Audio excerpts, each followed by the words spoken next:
superior de la pantalla, como edusalud.fcm.una.edu.hn. Cuando entren a esta página, verán toda esta oferta académica, la forma en que les estoy presentando en este momento, y así ustedes podrán escoger cuál es ese curso que les interesa, matricularse, y pues esta tarde, como les decía anteriormente, vamos a escuchar la ponencia Descifrando el ritmo vital, electrocardiograma clásico, clínico y claro. Y para los que deseen matricularse en el curso de nutrición deportiva que nos han estado marcando, han estado llamando a las oficinas, por favor, todavía pueden hacerlo. Ahí tienen los datos. En la página aún aparece como Banco de Occidente. Por favor, utilicen esta información que les estoy compartiendo que dice BAC. Los depósitos se realizan en BAC Credomatic. Posteriormente a este webinar que vamos a escuchar esta tarde, los que estén interesados tengan presente que el 11 de octubre iniciará el curso de electrocardiografía clínica. Entonces, para que lo tengan presente y puedan matricularse. Aquí pueden ver ustedes cuáles son los módulos que la doctora Dora Arévalo va a estar tratando durante ese curso. Importancia del electrocardiograma, fisiología cardíaca, electrocardiograma en un paciente sano, arritmias, hipertrofias cardíacas, ventriculares, ¿verdad? Bloqueos, isquemias. Entonces, eso a grosso modo para que tengan una idea. Posteriormente verán una serie de webinars en conmemoración a todas las celebraciones del Día Mundial que nos muestra la OPS. Muy bien, en estos momentos entonces voy a dar pie para que la doctora Dora pueda conectarse, ya ir presentando su presentación, valga la redundancia. En esta ponencia, pues ustedes van a poder tener la oportunidad de aprender un enfoque paso a paso para interpretar los electrocardiogramas con confianza y rapidez. Y comenzaremos pues revisando las ondas, intervalos y segmentos clave, siguiendo con una revisión de patrones patológicos, ¿verdad? Entonces, doctora Dora, le dejo la pantalla, puede ir presentando, puede ir cargando su presentación. Les comparto que la doctora, ella es cardióloga, ¿verdad? A su vez, ella cuenta con diplomados en investigación en ciencias de la salud, con maestría también en gestión hospitalaria en la Universidad de Investigación e Innovación de México. Hoy sí, ahí está. Muy bien, doctora. Entonces, los micrófonos son suyos. Muchas gracias. Buenas noches.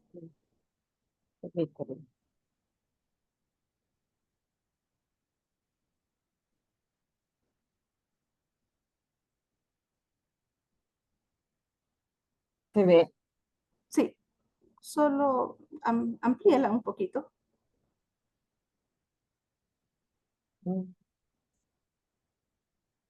Permítanme, es que no sé dónde ampliarla.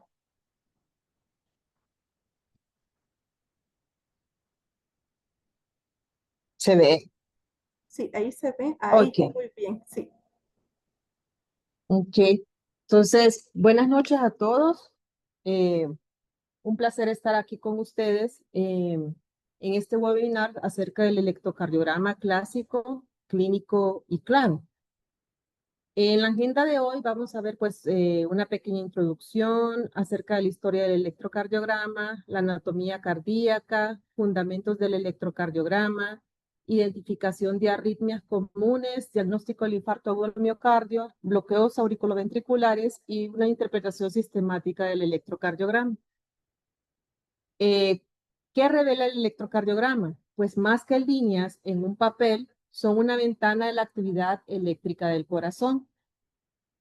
¿Y por qué es importante? Bueno, primero porque el electrocardiograma es un examen fácil, barato y no invasivo, que nos ayuda a detectar tanto las arritmias como infartos y alteraciones electrolíticas de forma temprana.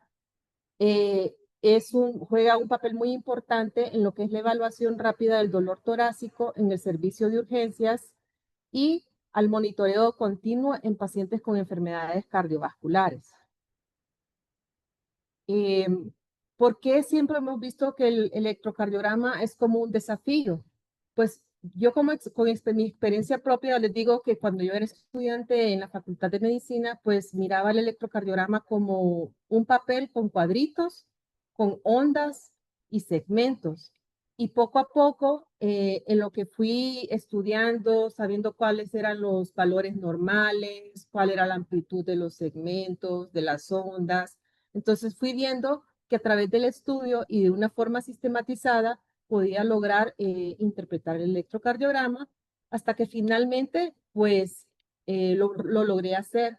Pero como les digo, es algo que necesita un poco de estudio y necesita la práctica. ¿Cuántos hasta hoy han visto electrocardiogramas y lo ven como un enigma incomprensible?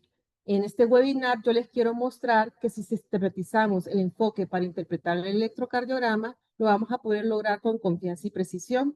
Entonces espero que estén listos para convertir la lectura del electrocardiograma en una tarea de fácil dominio. Como todo, tiene su historia. Ya, los que son papás sabemos que vamos construyendo la historia de nuestros hijos desde que nacen, tomando fotos en sus cumpleaños, cuando se gradúan, etcétera. Entonces, el electrocardiograma tiene también su historia. Eh, las primeras observaciones eléctricas del corazón se realizaron en el siglo XIX con Luigi Galvani en 1791, quien demostró que había electricidad en los músculos de los animales. A esto él le llamó electricidad animal y esto sentó las bases de la electrofisiología. Él vio que la médula espinal de una rana contenía una carga eléctrica.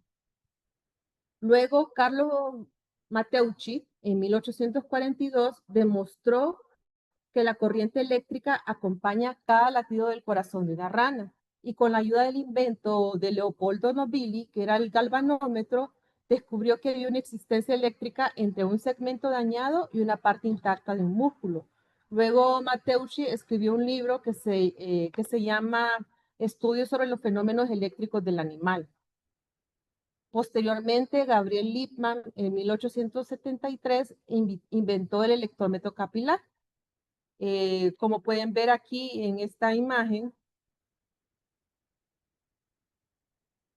este es un electrómetro capilar y este dispositivo fue construido para detectar pequeñas descargas de corriente eléctrica y fue utilizado por el primer electrocardiógrafo práctico.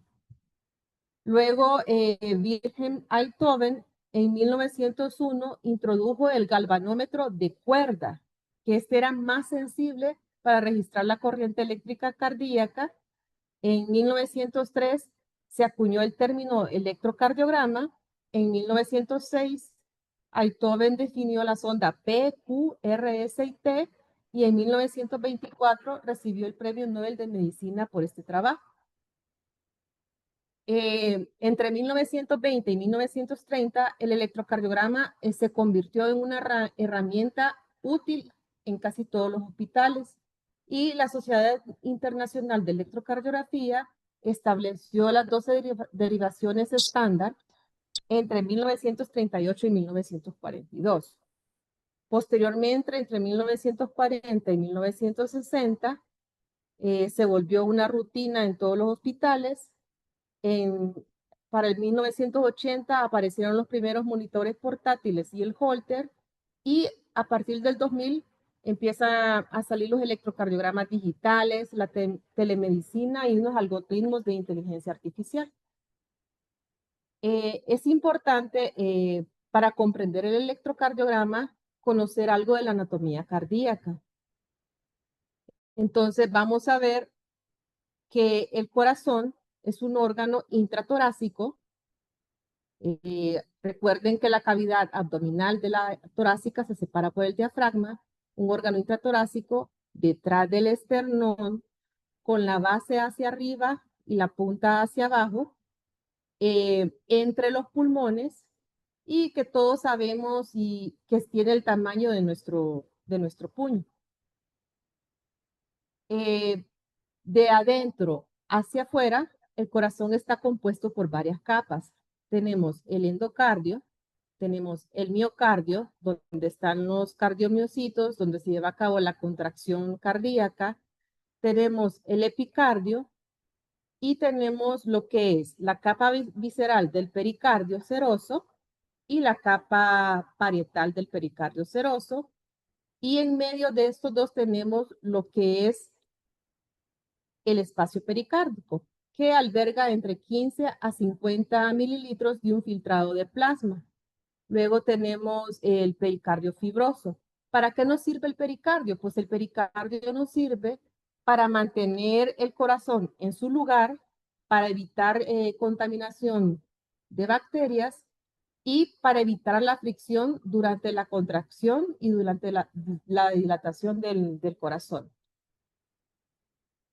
Importante que recordemos que tenemos 4 cavidades, 2 del lado izquierdo y 2 del lado derecho.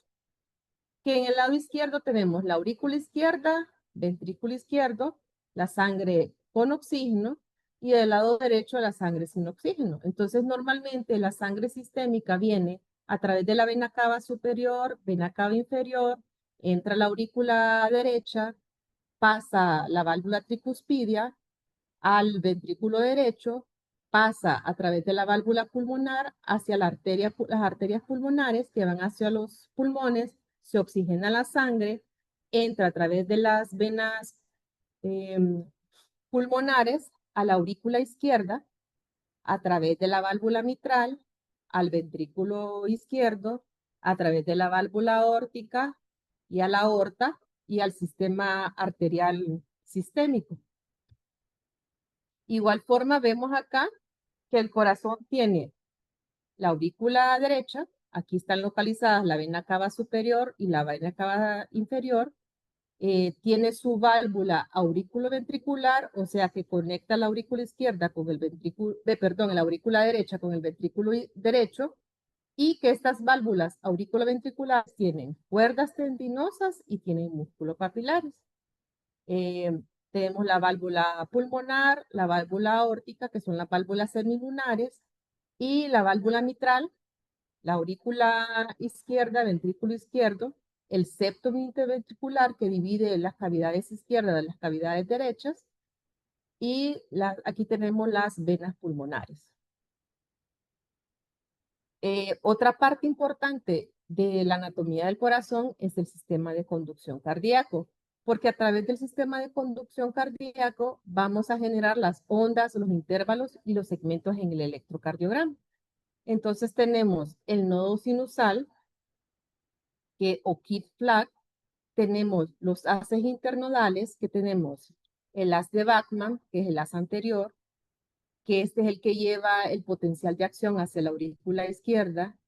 Tenemos el haz medio o el haz de Beckenbach y tenemos el haz posterior o el haz de Torel. Luego, a continuación, tenemos lo que es el nodo auriculoventricular o el nodo de Tawara-Ashoff. Tenemos el haz de His, la rama derecha y la rama izquierda, y tenemos las fibras de Purkinje. A través de todo este sistema de conducción se produce el potencial de acción. Fundamentos del electrocardiograma. Pues primero hay que saber qué es el electrocardiógrafo. Pues es un equipo médico que nos registra la actividad eléctrica del corazón y la traduce en una gráfica que se llama electrocardiograma. Entonces existen varios tipos de electrocardiógrafos. Pues tenemos el electrocardiógrafo de reposo, que es el que normalmente utilizamos en las salas de urgencias o en las clínicas. Es aquel que tiene estos chupones y las pinzas y el equipo, ¿verdad? Luego tenemos los electrocardiógrafos portátiles, que a través de Bluetooth se puede recibir las ondas para formar el electrocardiograma. Tenemos los Holters, que actualmente ahora las maquinitas son pequeñas y no tienen tantos cables, Y tenemos el electrocardiograma de esfuerzo, que es el que se pone al paciente cuando va a hacer una prueba de esfuerzo.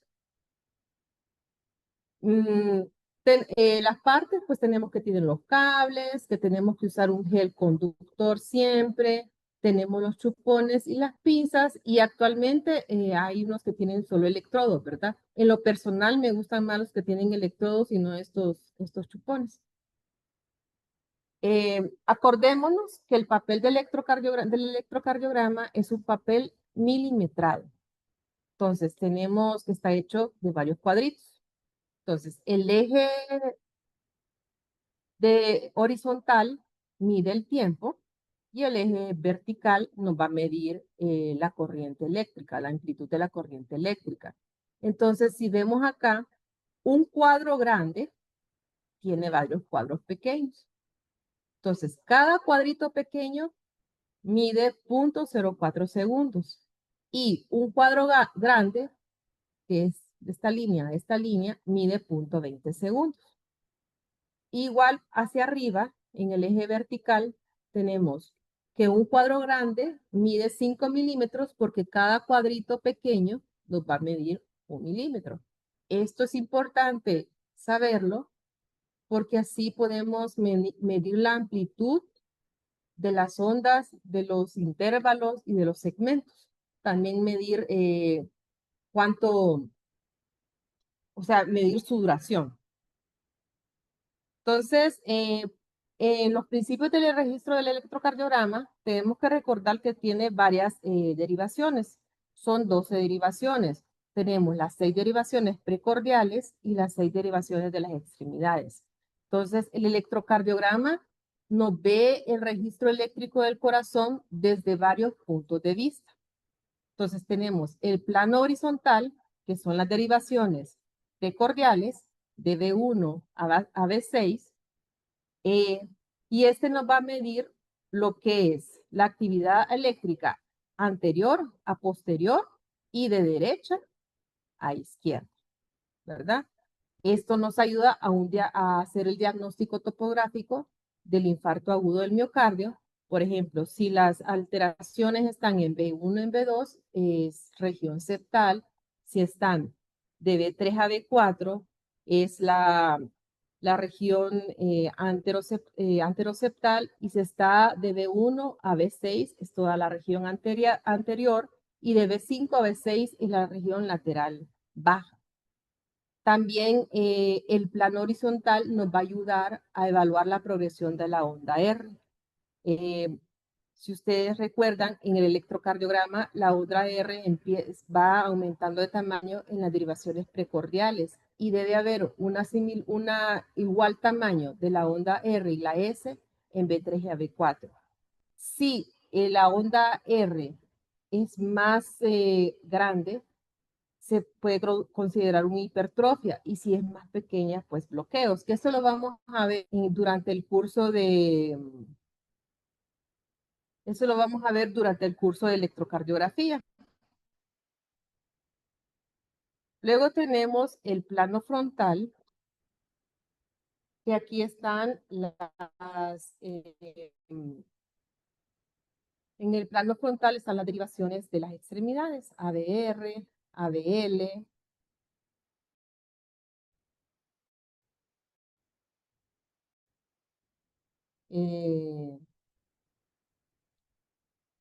AB1, de 2 y de 3. Y esto nos va a dar de Se escucha interrupción. derecha Disculpe, a doctora, se escucha interrupción. izquierda. Las derivaciones de las extremidades,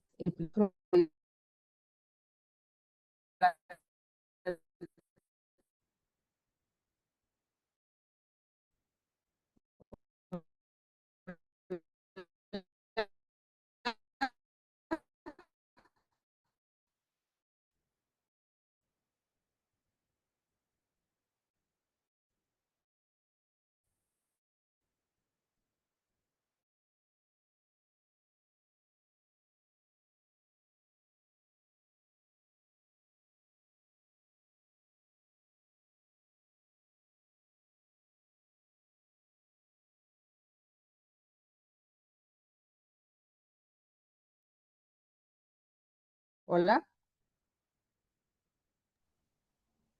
Hoy sí, doctora, se escucha bien. Gracias. Hoy sí.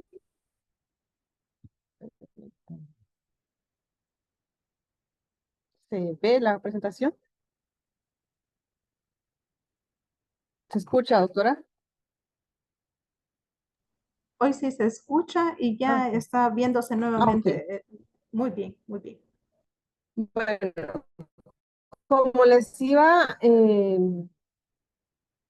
diciendo, el plano frontal nos ayuda a determinar el eje eléctrico cardíaco y el eje eléctrico cardíaco es importante porque nos ayuda a hacer el diagnóstico de ciertas patologías.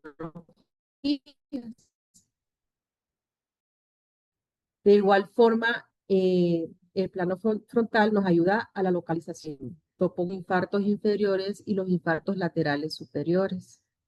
Nos evalúa también la función de las aurículas y nos ayuda también a detectar los bloqueos de la conducción. La colocación de los electrodos es muy importante, ¿verdad? Para no tener, sobreestimar o subestimar lo que es la amplitud de las ondas. Entonces, la colocación estándar, que es la de la American Heart Association, es las 5 derivaciones precordiales a nivel torácico, cuarto espacio intercostal para esternal derecho, B2 en el cuarto espacio intercostal para esternal izquierdo, B4 que está medio clavicular y B3 que está entre B2 y B4, B5 axilar anterior y B6 axilar medio. Y los electrodos que se colocan para las derivaciones de las extremidades, pues son en brazo derecho, brazo izquierdo, pie derecho y pie izquierdo. Cuando estemos recibiendo el curso de electrocardiografía, les voy a demostrar que hay otras formas de colocar los electrodos, por ejemplo, para hacer el diagnóstico de un infarto derecho, como vemos en esta imagen, que dejamos B1 en la colocación normal y colocamos B2, B3, B4, B5, B6 en el lado derecho torácico, ¿verdad? Y para un infarto posterior, que la colocación de B6, B8 y B9, que sería quitar B4, B5 y B6 y ponerlas en la espalda, tomando en cuenta como punto de referencia la escápula, y vamos a poner B7, línea anterior, B8 línea media y B9 línea posterior. Pero eso lo vamos a, y hay a otra también las derivaciones de Lewis, que también nos ayudan en ciertas patologías, pero eso lo vamos a ver con más cuidado durante el curso de electrocardiografía. Tenemos lo que son las ondas, los intervalos y segmentos en el electrocardiograma. Estas son pues todas las partes de las que está hecha el trazado del electrocardiograma.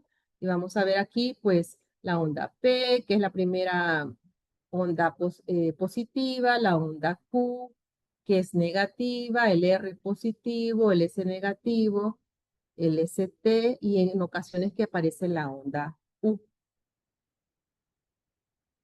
Entonces, la onda P nos dice que sabemos que la primera deflexión positiva del electrocardiograma nos muestra la despolarización de las aurículas, esto es la sístole auricular, la contracción de la aurícula, y debe medir normalmente menos de 2.5 en extremidades y menos de 1.5 milímetros en las precordiales, y su duración debe ser menos de 120. Son dos aurículas las que se contraen, ¿verdad? Entonces, se sabe que, bueno, aquí vemos una onda P, que el primer tercio es la despolarización de la aurícula derecha, el, el último tercio, la despolarización de la aurícula izquierda, y el tercio en medio es la despolarización de ambas aurículas. Por ejemplo, también tenemos alteraciones en lo que es la morfología de la onda P. Por ejemplo, en este electrocardiograma, en este trazado, vemos una P que llamamos P mitral o una P bífida. Esta generalmente está presente en pacientes que tienen dilatación de la aurícula izquierda, por ejemplo, pacientes que tienen estenosis mitral.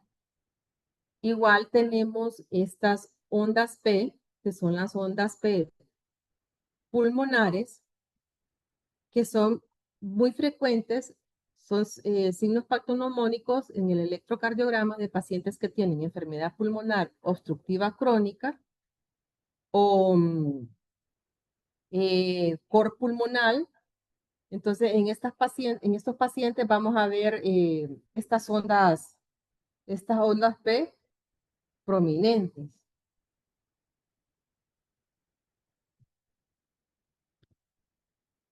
También tenemos aquí vemos ondas P invertidas.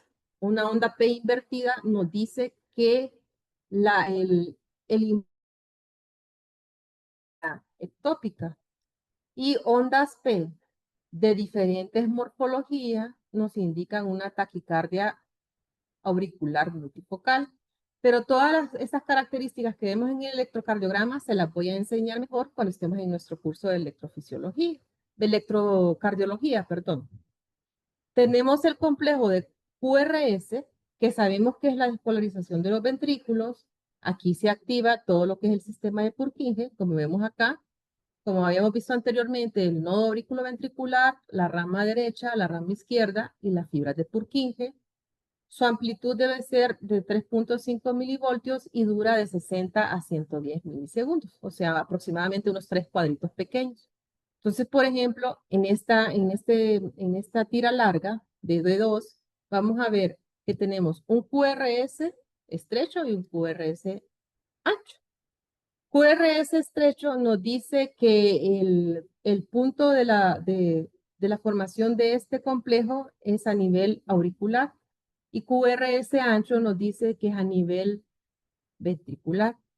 Entonces, si se fijan en este trazo, tiene un QRS estrecho, un QRS ancho. Esto significa bigeminismo ventricular.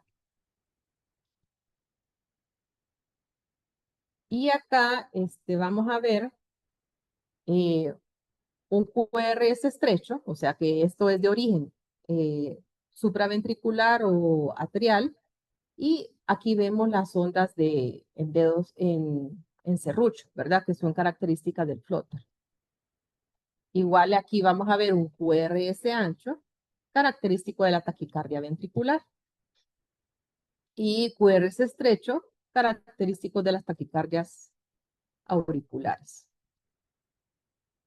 Luego tenemos que la onda T es la repolarización de los ventrículos, que tiene que ser positiva, excepto en ABR y B1, que su amplitud es menos de 5 en las precordiales y menos de 10 en las extremidades y que dura de 160 milisegundos. Por ejemplo, aquí tenemos una onda P, que decimos alta y picuda, que es característica de desequilibrios hidroelectrolíticos como la hipercalemia o ondas T invertidas, que son características de isquemia miocárdica.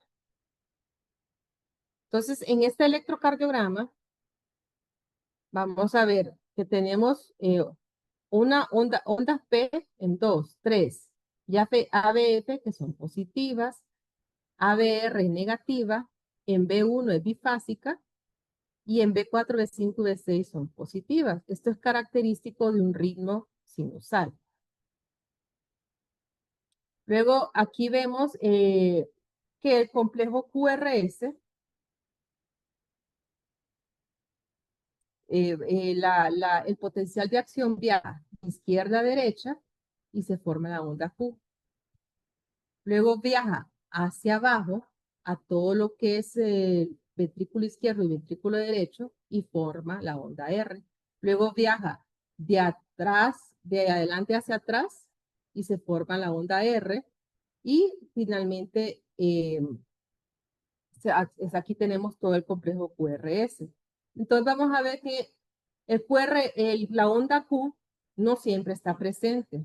Y si está presente, es normal cuando mide menos de 0.04 segundos, o sea, un cuadrito pequeño y menos de 25% de la amplitud de la onda R. que la R va a ir aumentando, como les comentaba, de B1 a B6 y que el punto de transición debe ser entre B3 y B4, o sea que la R es igual a la S, que el QRS mide menos de 120 milisegundos y que las ondas R son menos de 25 en las derivaciones precordiales y menos de 20 en derivaciones de los miembros. Entonces veamos este electrocardiograma que tenemos acá. Aquí vamos a ver que aparecen ondas Q en ABL, ABF, B4, B5 y B6.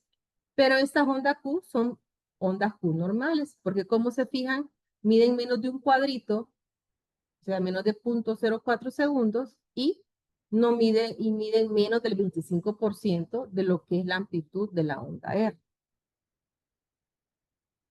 Aquí vemos en este electrocardiograma lo que hablábamos de la transición. Entonces, o sea que las ondas R van aumentando de tamaño desde B1 hasta B6 y que la zona de transición es en B3, donde las ondas R y las ondas S se ven de igual tamaño. Esa es una zona de transición normal. Y aquí vemos igual las ondas R que están viendo acá, pues se van haciendo más amplias.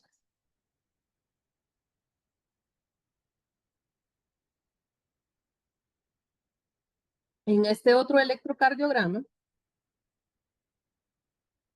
vemos las ondas P que deben preceder un QRS para decir que es un ritmo sinusal. Vemos los QRS que son menos de 120 milisegundos, o sea, menos de 3 cuadritos pequeños. Y vemos la onda T que debe tener un inicio lento y un descenso rápido para decir que es un ritmo sinusal.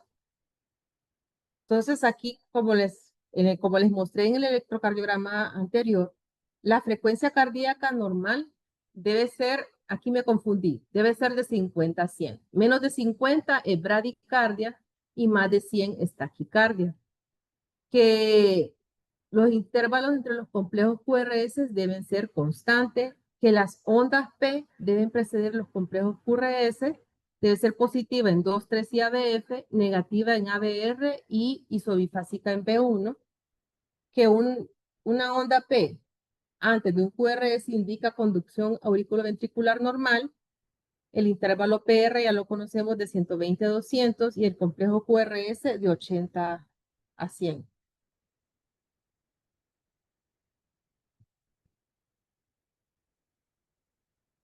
Entonces, igual acá vemos las ondas P, que son de un ritmo sinusal, positivas en 2, 3 y ABF, negativa en ABR y isobifásica en B1. Generalmente debemos utilizar la derivación de 2, porque aquí se ven mejores las ondas P, se ve mejor el QRS. Y vamos a ver que entre cada R debe haber una distancia igual para que digamos que es un ritmo sinusal y que los PR deben medir en menos de 4 cuadritos y que también igual tienen la misma medición. Tenemos también los intervalos del electrocardiograma. Tenemos el PR, el QT y el RR. Entonces, generalmente debemos utilizar la derivación de 2. Por eso en nuestro electrocardiograma siempre tenemos que hacer una derivación larga para que podamos medir la onda P, para que podamos ver bien el QT, para que podamos ver bien el complejo QRS. El PR o el PQ cuando el complejo tiene una onda Q pequeña, entonces este nos va a dar el tiempo de conducción auriculoventricular, el tiempo que se tarda de moverse el potencial de acción desde el nodo sinusal hasta el nódulo auriculoventricular y que normalmente debe medir 120 a 200 milisegundos. Entonces, como vemos aquí en esta imagen, aquí tenemos una onda P y el PR desde el inicio de la onda P hasta el inicio de la onda R.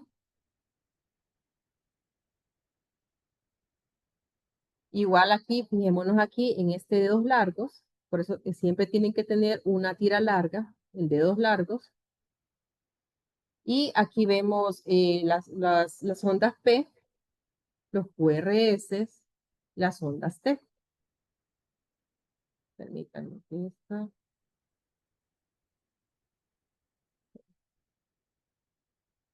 Entonces, ahora vamos a hablar acerca de las arritmias más comunes que conocemos. Entonces, tenemos que la definición de una arritmia cardíaca es la alteración del ritmo normal del corazón. Que la taquicardia se define como latidos cardíacos mayores de 100 pulsaciones por minuto, bradicardia menos de 50 pulsaciones por minuto, y tenemos las arritmias cardíacas donde hay un ritmo irregular, como la fibrilación auricular, la taquicardia auricular multifocal y el flóter auricular.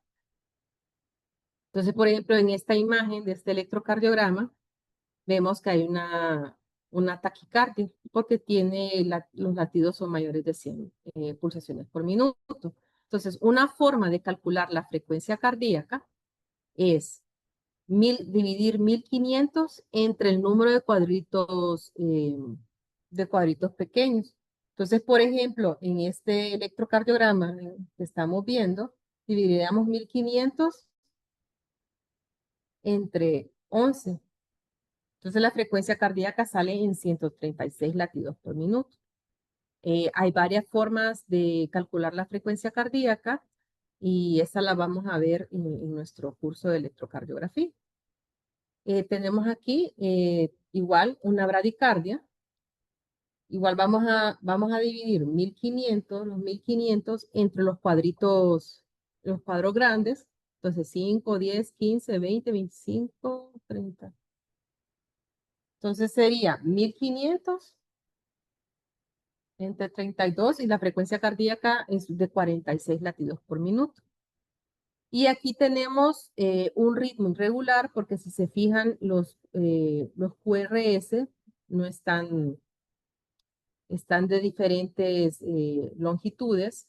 Entonces, para medir la frecuencia cardíaca cuando hay una fibrilación auricular, por ejemplo, entonces se cuentan los 30 cuadros grandes y se cuentan los QRS que están presentes.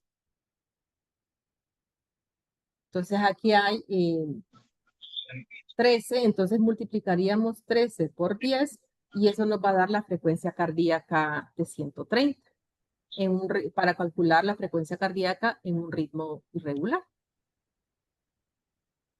Luego, bueno, para el diagnóstico de la isquemia e infarto agudo al miocardio, tenemos que el electrocardiograma es muy importante, porque dependiendo del área donde estén los cambios del segmento ST, vamos a poder dar la ubicación topográfica del infarto, ya sea anterior, lateral, inferior o posterior. Ya sabemos que de 66.4 de cada 100.000 personas en América Latina y el Caribe padecen de enfermedad cardiovascular y que las enfermedades cardiovasculares como la cardiopatía isquémica son la principal causa de mortalidad en América Latina. En el estudio Interheart de Latinoamérica, que fue publicado en el 2005 en el Lancet, se vio que los factores modificables son la causa principal de enfermedad cardiovascular. Entonces tenemos los factores no modificables, que son aquellos que no pueden cambiar, como la raza, la edad, el género y los factores genéticos. Y tenemos los modificables que todos conocemos, el alcoholismo, el tabaquismo, la diabetes, la obesidad, sedentarismo, hipertensión y dislipidemia. Pues, ¿qué es el infarto agudo al miocardio? Pues es una lesión aguda e irreversible que produce un flujo inadecuado de oxígeno, causando interrupción de forma súbita del flujo sanguíneo en una de las arterias coronarias. Y esto nos va a producir disfunción diastólica, disfunción sistólica e incremento del riesgo de las arritmias. ¿Esto por qué se produce? Pues porque se produce una placa de ateroma. Se produce la placa de ateroma por la oxidación del LDL, que se va a la íntima de las arterias, llegan las células, los macrófagos que se transforman en células espumosas, y esto, la placa a veces se vuelve inestable, se rompe, y como mecanismo de defensa se forma un coágulo. Entonces el coágulo puede cerrar de forma completa, una obstrucción completa o incompleta, y producir la interrupción del flujo sanguíneo a una de las arterias coronarias. Aquí vemos, aquí en este video, cómo se forma la placa de ateroma. Aquí llegan el LDL oxidado, llegan las células espumosas, eh, se rompe la placa, se forma el trombo y ocluye la arteria coronaria. Importante saber, para ver cómo que el área topográfica del infarto agudo del miocardio, es importante saber la circulación coronaria. Tenemos aquí la aorta y las dos arterias coronarias principales, que es la coronaria izquierda y la coronaria derecha, salen de los senos de Valsalva. Entonces, tenemos la coronaria derecha, que tiene dos ramas. Tenemos la rama descendente anterior, y que de la descendente anterior sale las ramas diagonales, que tienen un ángulo obtuso, y salen las ramas septales o interventriculares. Y la otra rama de la coronaria izquierda es la circunfleja, y que de ella se forman las arterias marginales. Luego la coronaria derecha, que sale del seno de Valsalva derecho, vamos a tener que se forma la arteria del nodo sinusal. Tenemos la arteria marginal derecha, y en el electrocardiograma, viendo en qué derivación surgen las alteraciones del segmento ST y de la onda y de la onda T, entonces podemos localizar el infarto. Entonces, por ejemplo, si tenemos alteraciones aquí en B1 y B2, pues esta es la pared anterior y está irrigada por la descendente anterior y por las septales. Si nos afecta de B1 a B3, pues tenemos que es la pared anteroseptal, y esta generalmente es afección de la descendente, del tercio proximal de la descendente anterior. Tenemos de B3 a B6.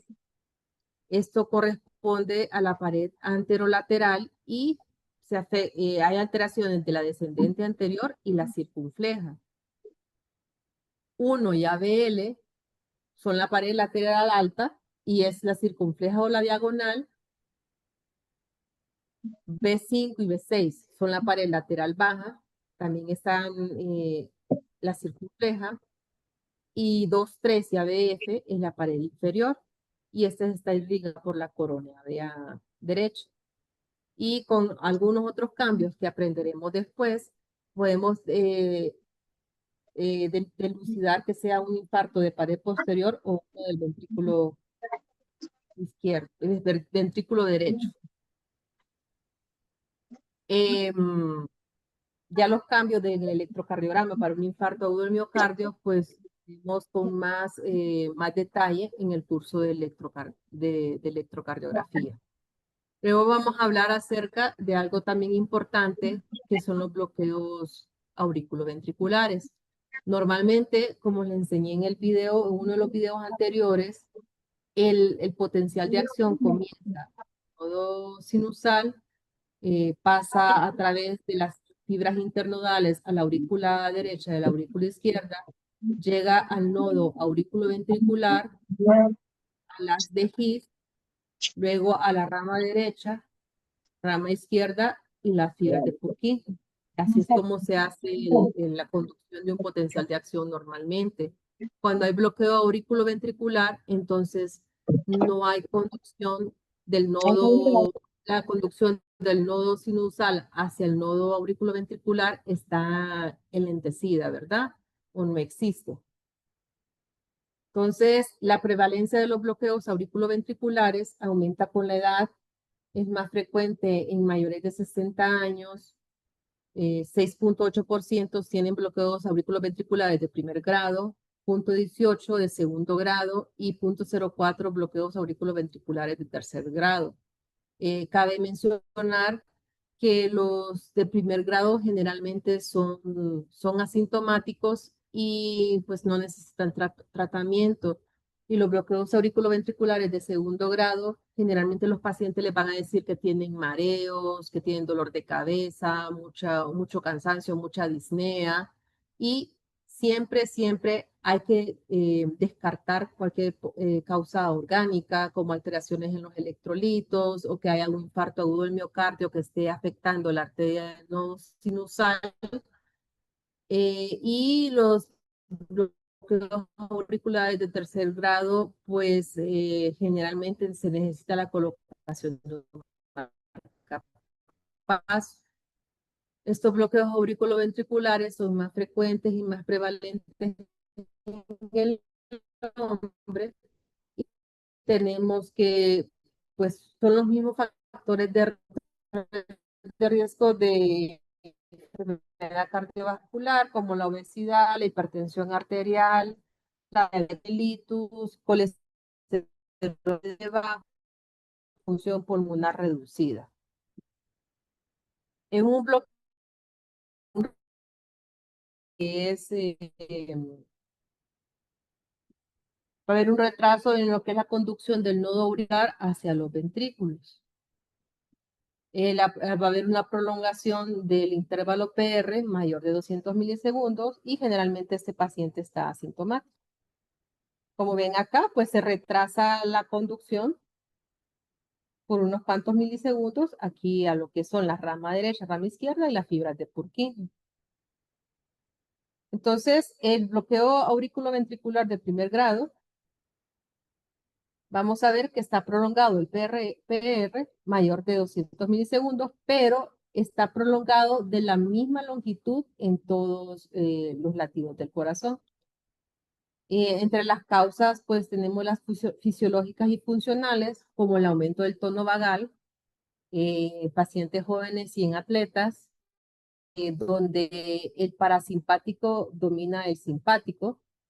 Las causas farmacológicas, uso de ciertos medicamentos como los beta bloqueadores, como el diltiazem, el verapamilo, la digoxina y la amiodarona.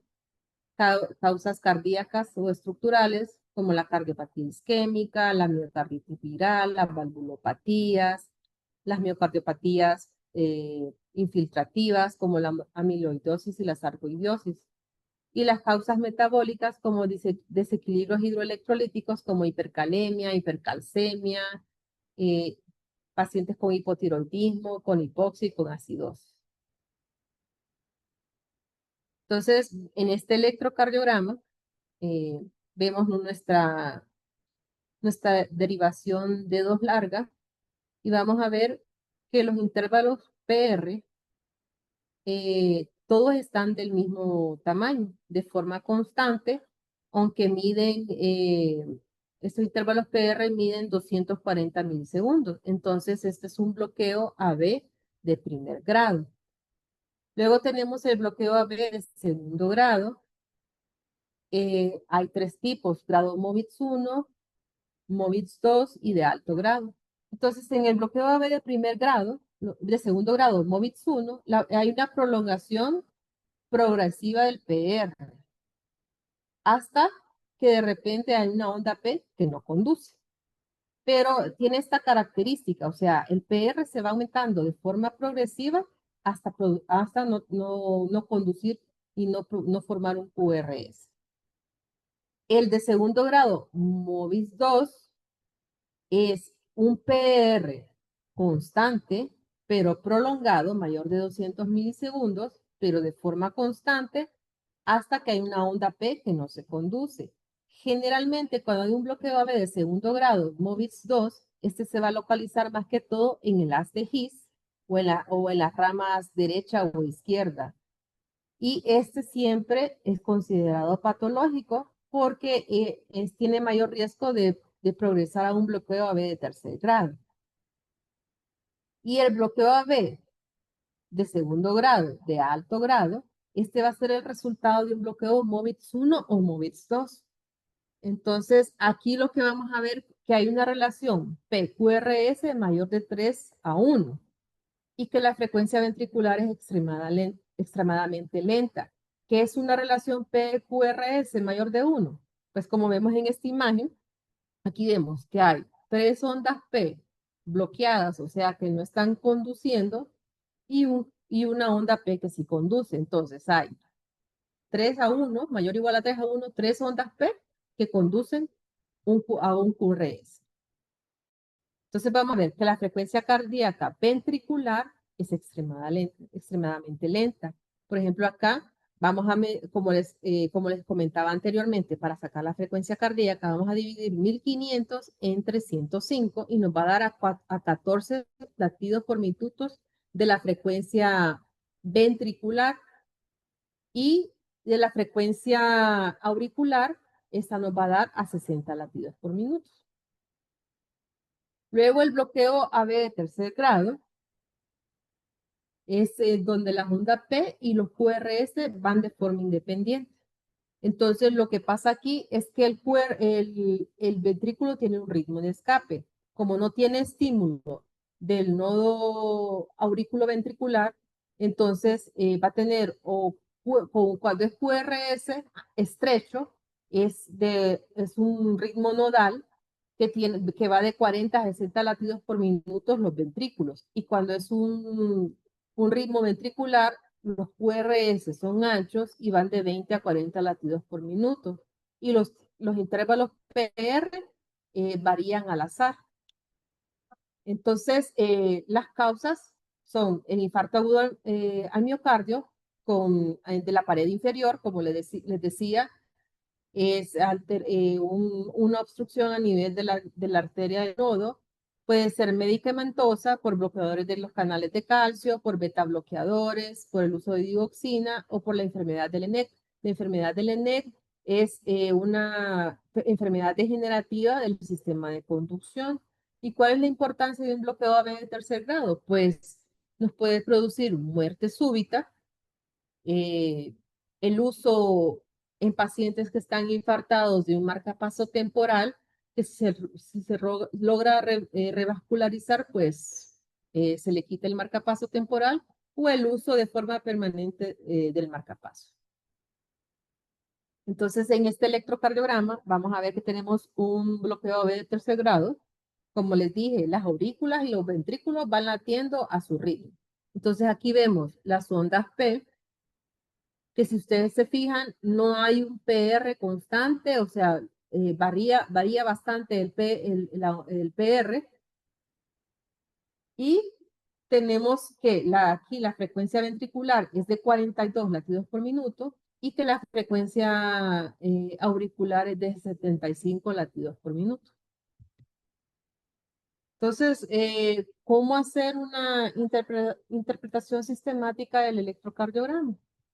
Pues siempre debemos de verificar los datos importantes del paciente, ¿verdad? O sea, uno, pues el nombre del paciente, la fecha y la hora correcta, la velocidad del papel que debe ir a 25 milímetros por segundo y la amplitud que debe de ser de 10 milivoltios. Ver el ritmo. Entonces ahí nos vamos a fijar en los complejos QRS, en el intervalo RR, para ver si es un ritmo irregular o es un ritmo regular, y que si el marcapaso es sinusal, o sea que si el potencial de acción está siendo producido por el nodo sinusal. Vamos a ver también, vamos a calcular la frecuencia cardíaca. Ya les mostré que cuando los intervalos RR son regulares, pues se puede usar la fórmula de 1500 entre los cuadritos pequeños. Aparte hay otras fórmulas que después se las voy a enseñar. Y cuando son las frecuencias cardíacas irregulares, pues contar 30 cuadros grandes y contar cuántos Rs hay en esos 30 cuadros grandes y multiplicarlo por 10. Tenemos que calcular el eje eléctrico, puede ser normal, desviado a la izquierda, como en los pacientes que tienen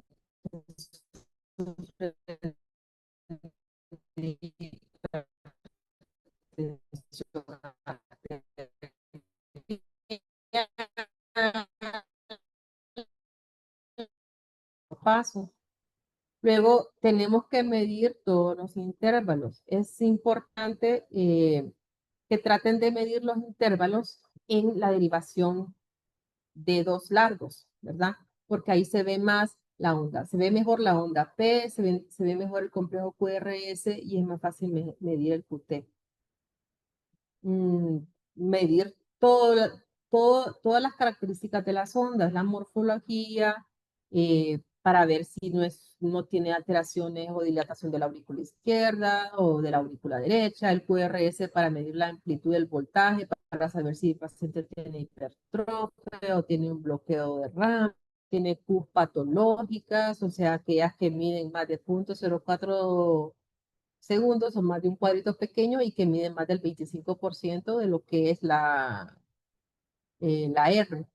Ver si el ST tiene elevación, descenso u horizontalización para hacer la diferencia entre lo que es un infarto con elevación del segmento ST o sin elevación del segmento ST. Ver si la onda T está simétrica o invertida, o ver si hay ondas U, que generalmente aparecen en los pacientes con bradicardia. Y después, pues, enfocarnos en encontrar hallazgos específicos como crecimiento auricular, hipertrofia de ventrículo izquierdo, hipertrofia de ventrículo derecho, que para eso hay varios índices que vamos a utilizar, como el de Sokolov, el de Lewis, criterios de bloqueo de rama derecha y rama izquierda, ver si el paciente no tiene arritmias como fibrilación auricular, como taquicardia, como bradicardia, y ver si no hay alteraciones en la repolarización cuando hay complejos QRS pequeños que pueden demostrarnos que tienen pericarditis o alteraciones como isquemia.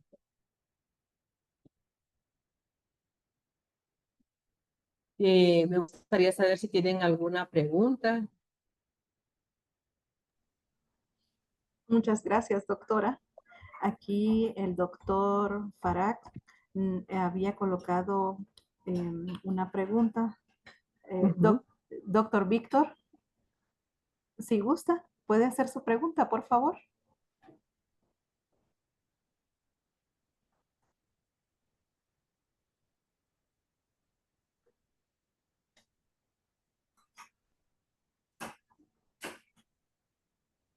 Sí, aquí dice en hipertensión pulmonar. Entonces, por eso, si gusta, doctor, puede hacer su pregunta directamente.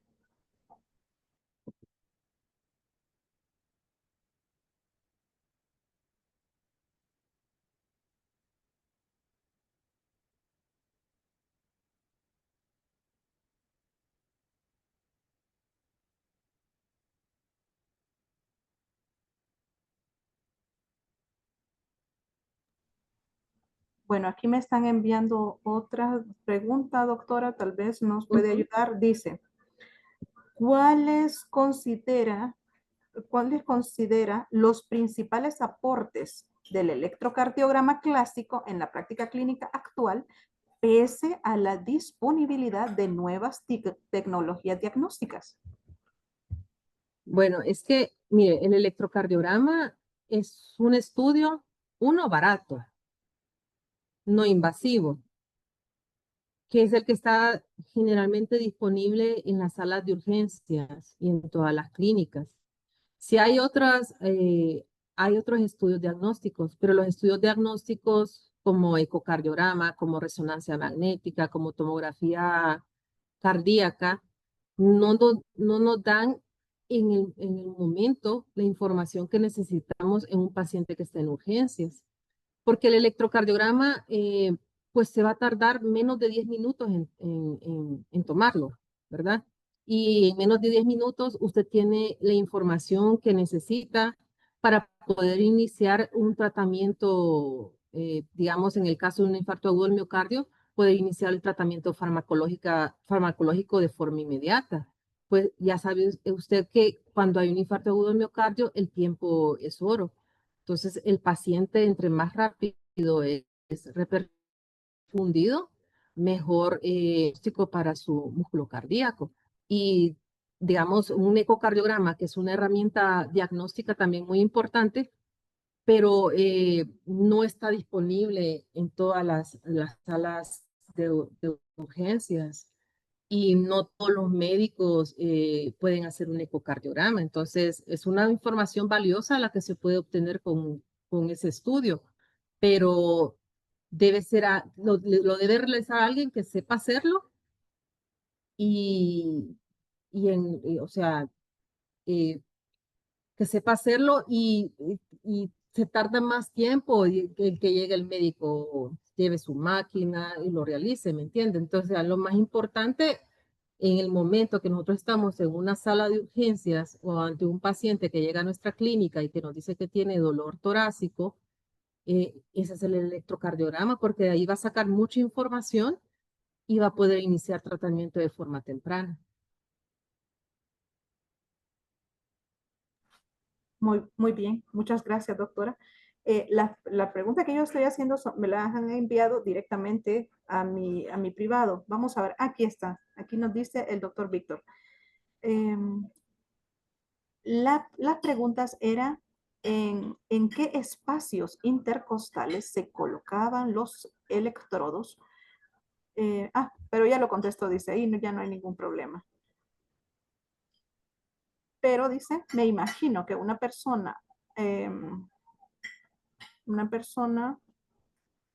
con diagnóstico de hipertensión, más de 10 años, puede variar de acuerdo a la edad de la persona. Y la onda P prolongada, ajá, ahí lo está leyendo. Puede variar. Muy bien.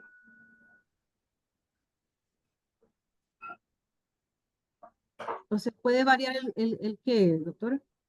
Aquí vamos a ver. Aquí está en el chat, permítame. Puede variar. Y la onda P prolongada y elevada se da en hipertensión pulmonar, dice aquí. Creo que puede variar de acuerdo a la edad. Ajá. Mire, con que la onda P esté mayor de 2.5 milivoltios, ya es diagnóstico de una P, se le dice P pulmonar. Y como les explicaba, la P pulmonar generalmente está presente en pacientes que tienen enfermedad pulmonar obstructiva crónica y que eso da como consecuencia hipertensión pulmonar. Entonces, por eso la P pulmonar está presente en la hipertensión pulmonar. Muy bien. Otra pregunta. Dice, en la interpretación clínica del electrocardiograma, ¿qué recomendaciones nos daría para minimizar errores diagnósticos frecuentes en el análisis del ritmo cardíaco?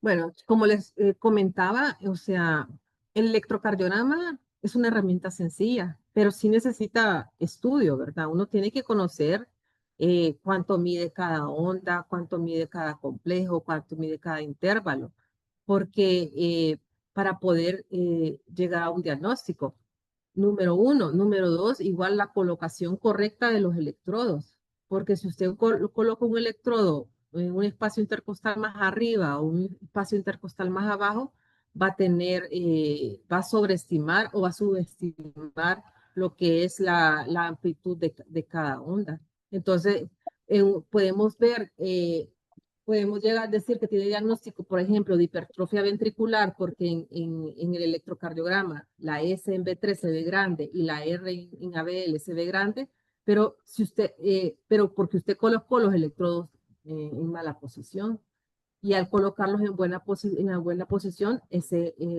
no es ese diagnóstico el que tiene el paciente. Siempre tenemos, o sea, es un estudio que se debe realizar en los pacientes, ¿verdad?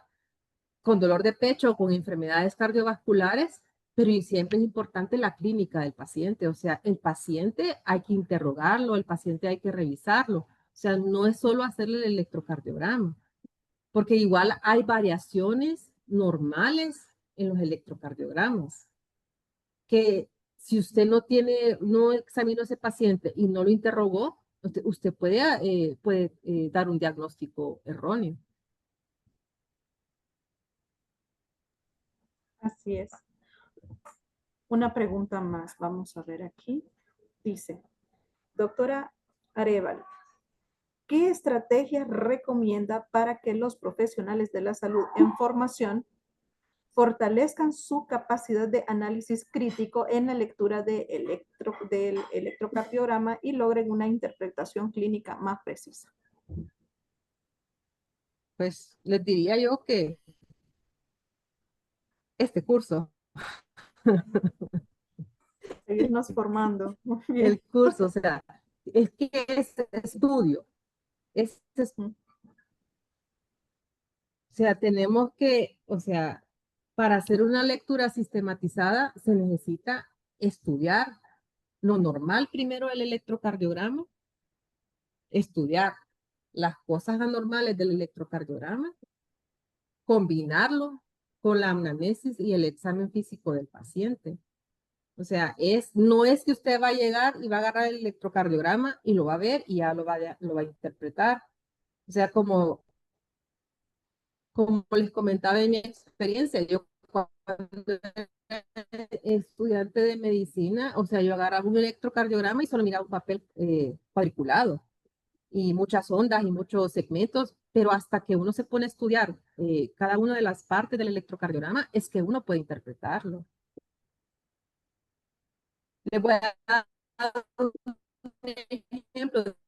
Digamos, usted se pone a hacer un pastel, mezcle tal cosa y mezcle los líquidos aparte y los sólidos aparte y después mezcle los dos. Pero si usted empieza a mezclar así de forma que va a querer mezclar la harina con, no sé, con la manteca, no sé, la receta de cocina, hasta cómo usar la computadora, todo. Entonces el electrocardiograma es algo fácil de aprender, que es fácil de aprender, pero se necesita estudio y sistematizar la lectura.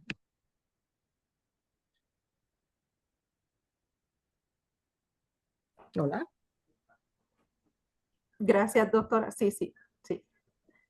Le pregunta Alison, la doctora Alison, dice, una persona con hipertensión, resistencia a la insulina, sobrepeso, colesterol elevado, ¿es muy probable padecer de una enfermedad cardíaca?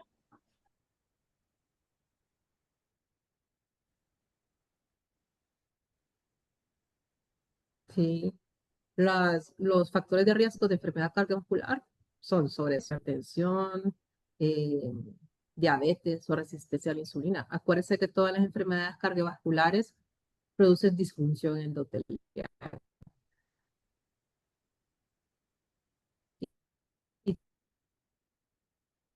Y, a Disculpen, en este enfermedades momento cardiovasculares. se escuchó entrecortado.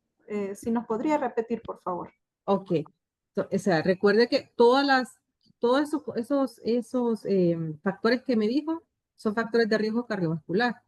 Entonces, todos los factores de riesgo cardiovascular, resistencia a insulina, obesidad, hipertensión, producen disfunción endotelial.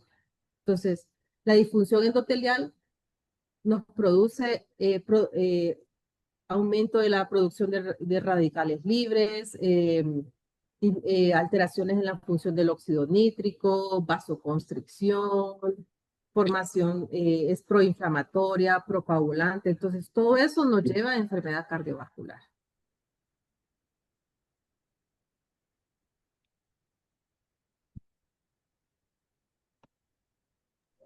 Si tienen más preguntas.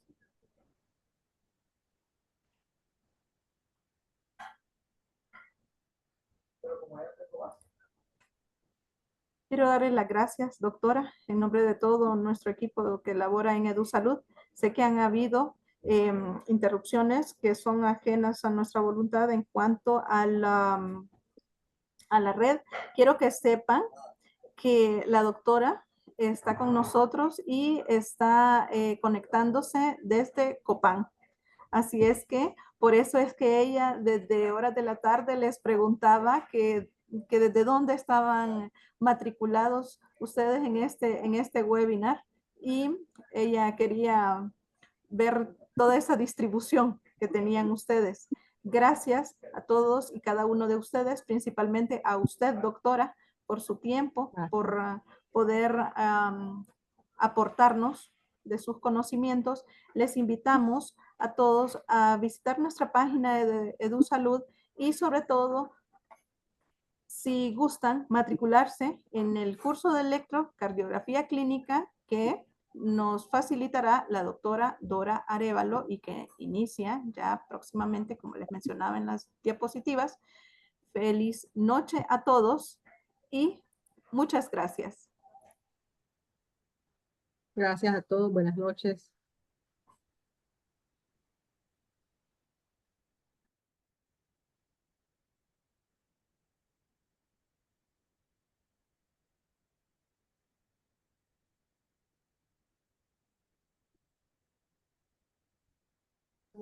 Ahí tiene saludos de Alison, de Gabriela, del doctor Eddie Jiménez también. Ujú.